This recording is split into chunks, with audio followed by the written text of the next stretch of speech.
Olá, amigas e amigos, meu nome é Durval. Eu vou falar agora sobre urnas, impeachment e intervenção. Vou explicar cada um aqui um pouquinho, que é um assunto muito longo, vou ser bem breve, e para cada um escolher o que melhor lhe convier. Mas nós vamos aqui escolher a intervenção, mas antes eu vou explicar o porquê, né? Então nós vamos começar aqui explicando, por exemplo, as urnas. O processo eleitoral, ele tem várias fases, pode ser dividido em 5, 6, 7, depende de quem quiser dividir, né? Mas aqui a gente colocou 5, 6, 7, tanto faz. Tá? Aqui tem entre as suas fases, tem o programa, tem a urna, tem a transmissão, a totalização e a divulgação. Isso tudo é o processo eleitoral. As urnas nossas, elas não são auditáveis, então não adianta mandar fazer uma recontagem, porque é impossível recontar o que não foi contado. Mas os pilantras do governo, observem bem, os pilantras do governo podem contratar uma auditoria, e essa auditoria internacional, a melhor do mundo, ela pode falar o seguinte: bem, o programa é legítimo e a urna é segura. Se eles falarem isso, por incrível que pareça, está certo, porque a urna nossa, ela é burra, ela não tem nenhum processo, ela tem um processador dentro dela, mas todo o arquivo executável fica dentro de um chip. Depois que você retira, ela não faz mais nada. Então ela é uma urna burra. Por incrível que pareça, ela é segura nesse sentido. O programa é legítimo? Sim, o programa é legítimo. Foi o programa que colocaram lá. Então eles podem chegar a alegar isso com uma auditoria internacional, não sei o quê. Mas se a auditoria for perguntada se o processo eleitoral é seguro, ela vai dizer seguramente que não, a não ser que seja auditoria comprada. Então, encerro aí urnas. Urnas para mim é papo de louco, papo de quem não conhece, ou então de quem está sendo pago para fazer com que o povo perca tempo. Vamos para impeachment. O que é o impeachment? Impeachment é impedir alguém de fazer alguma coisa. Como é que funciona aqui no Brasil perante a lei? A acusação, né, no caso da presidente, ela só pode ser aceita pela Câmara Federal, é o único jeito. Se a Câmara aceitar, ela manda para o Senado. Se não aceitar, todos os deputados morrem aqui.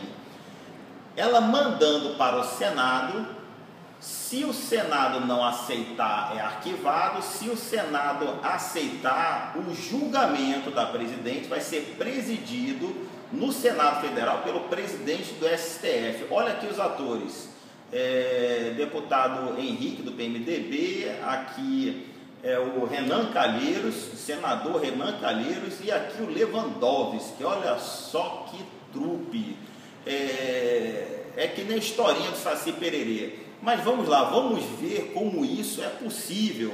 Nós vimos aqui que a CPI da Petrobras foi tudo combinado, eles são artistas pra caramba e nada aconteceu. Vamos dar um exemplo de impeachment aqui no Brasil.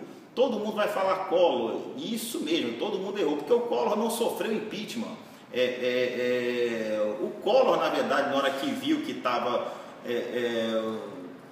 praticamente preso ou ia ter um problema grave, ele renunciou, e a Câmara de Deputados, para dizer que fez alguma coisa, puniu ele com 8 anos de inegibilidade, né? Então ele ficou apenas 8 anos. Ou seja, nós não temos exemplo nenhum de impeachment no Brasil. É outra historinha de Saci Pererê, Lobo Mau e por aí vai. Qual é o modus operandi do político? Se você entrar no supermercado e roubar alguma coisa, você vai passar 16, 20 anos preso. Mas qual é o modus operandi do político preso? O político que ele rouba muito, depois, de vez em quando, vai preso. Se ficar preso, ele fica dodói, vai para casa, não devolve o dinheiro, ou o partido faz uma vaquinha, que o pessoal viu lá do Dirceu, em poucas horas já tinha 600 mil reais. Aí vocês acham, vão acreditar que isso é do povo, né, fazer vaquinha. Depois que ele não devolve, que ele já foi para casa, ele fica bom e vai passear em Miami. E o dinheiro não volta nunca mais. Tá? Deixa eu mostrar aqui para vocês um exemplo prático aqui, para que vocês entendam, né, como é que funciona uma empresa mais ou menos comparando com o governo. vamos ver aqui, tem uma empresa que tem o dono, tem o seu corpo administrativo e tem a sua produção. Sua produção, o corpo administrativo tem que prover para essa produção, educação, saúde, defesa, porque eu estou fazendo aqui um paralelo com o nosso governo, mas tem empresa que é assim mesmo, paga bolsa estudo, paga plano de saúde, segurança e por aí vai, né? Agora, fazendo a comparação dessa empresa com o Brasil, nós temos aqui o dono, e nós temos a produção, e nós temos a administração. Quem é a produção no Brasil? Seriam os trabalhadores. Quem é o dono do Brasil? Por um acaso, se vocês não sabem e não perceberam ainda, o dono do Brasil é o povo.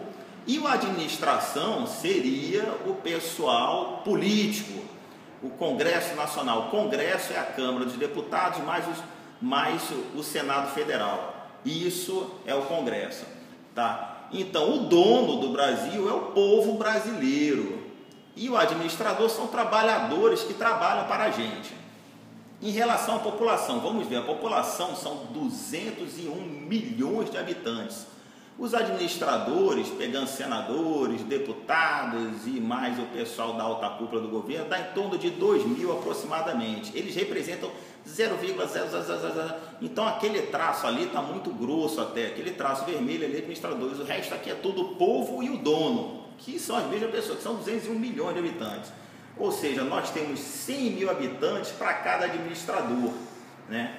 Aí vamos dizer que o dono da empresa está passeando, está confiando na sua administração e descobre: olha, alguém disse que vocês estão gastando muito dinheiro, que não sei o quê, eu vou fazer uma auditoria, eu vou tirar todos vocês, vou colocar auditoria. Aí esse pessoal administrador que é vagabundo fala: não, mas nós temos o regulamento que regula a administração do trabalho, vocês têm que respeitar. Todo mundo olha, regulamento, não sei o quê. Pô, mas se vocês estão roubando e vocês rasgaram o regulamento, vocês vão sair, vão passar para uma auditoria, porque nós somos o dono desse país, nós mandamos nessa empresa aqui.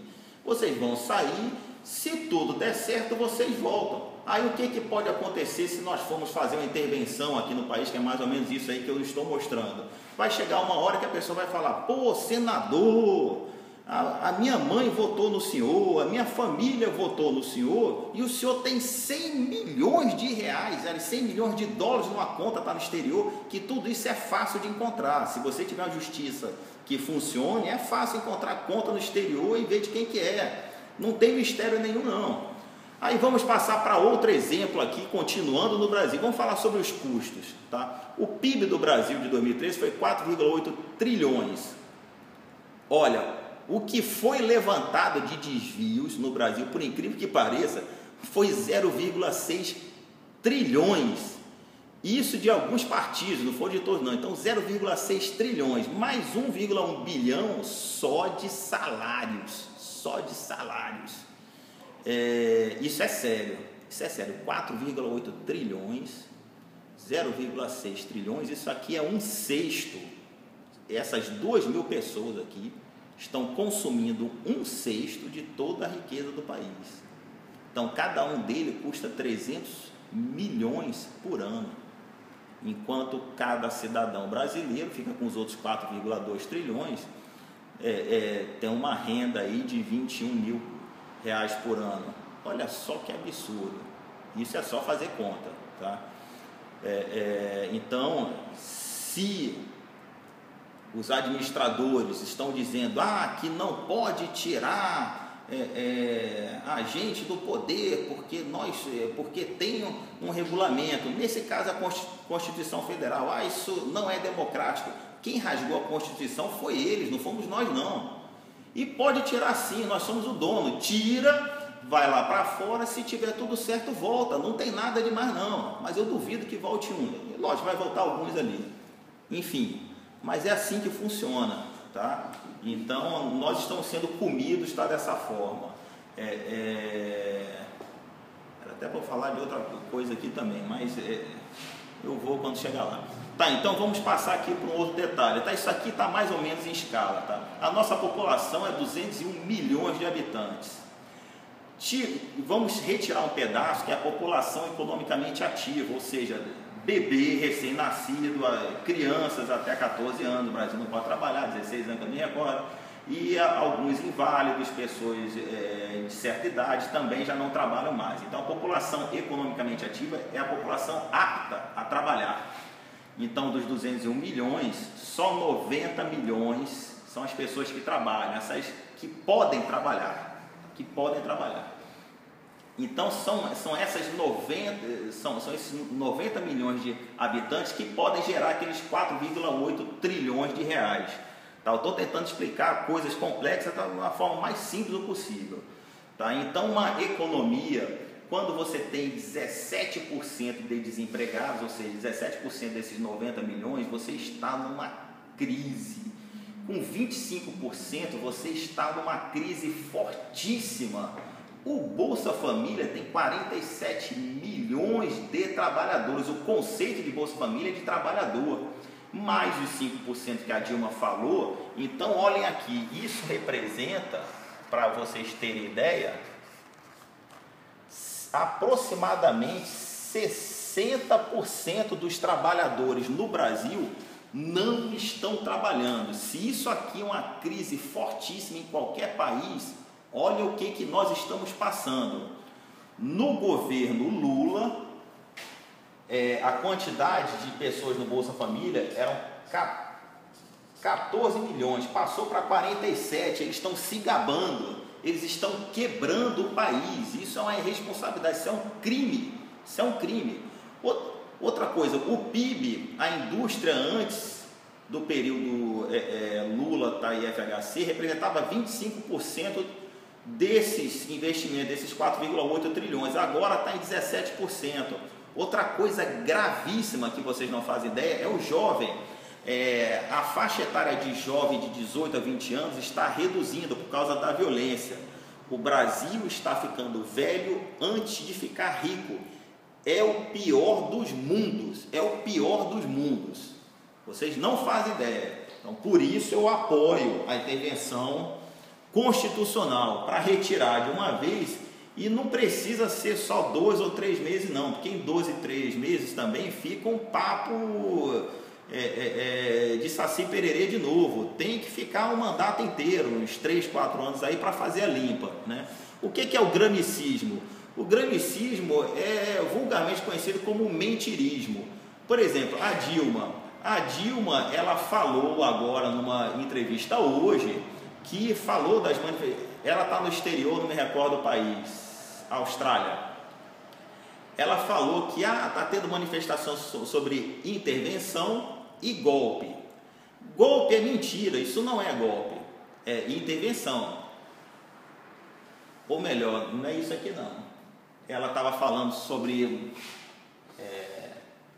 impeachment.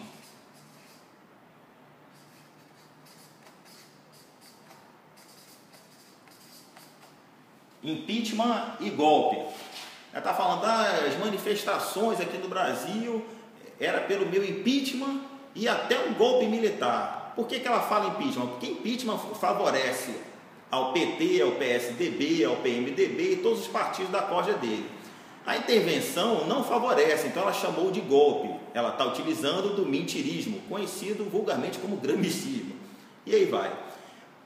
Intervenção é constitucional.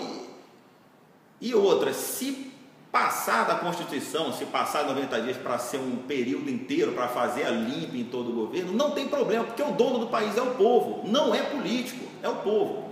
Intervenção é diferente de um regime, que é diferente de um golpe. Por exemplo, deixa eu dar um exemplo para vocês o que é golpe. Golpe, MST armado, ministro da Venezuela armado no nosso país, treinando o MST.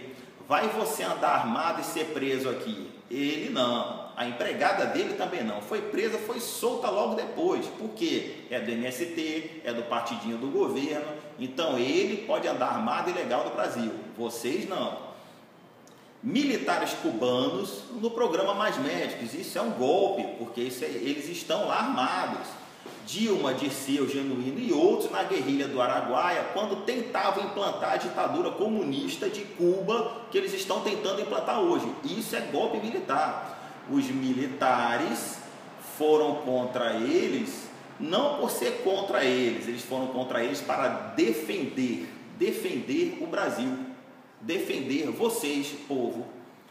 E para os gramicistas, o povo, que eles falam tanto, o povo, a gente precisa apoiar o povo para eles é escravo, porque o comunista, o que é o comunismo? É a forma mais fácil de um vagabundo chegar ao poder e botar os outros para trabalhar para ele. Essa é a definição científica em Harvard, ou então em Oxford, qualquer universidade que vocês queiram fazer. Tá? Vamos falar aqui um pouquinho sobre o Foro de São Paulo. O Foro de São Paulo, Cuba antes era apoiada pela antiga União das Repúblicas Socialistas Soviéticas, hoje Rússia, que foi totalmente desmembrada, era apoiada pela Rússia, que se desmantelou após a Guerra Fria.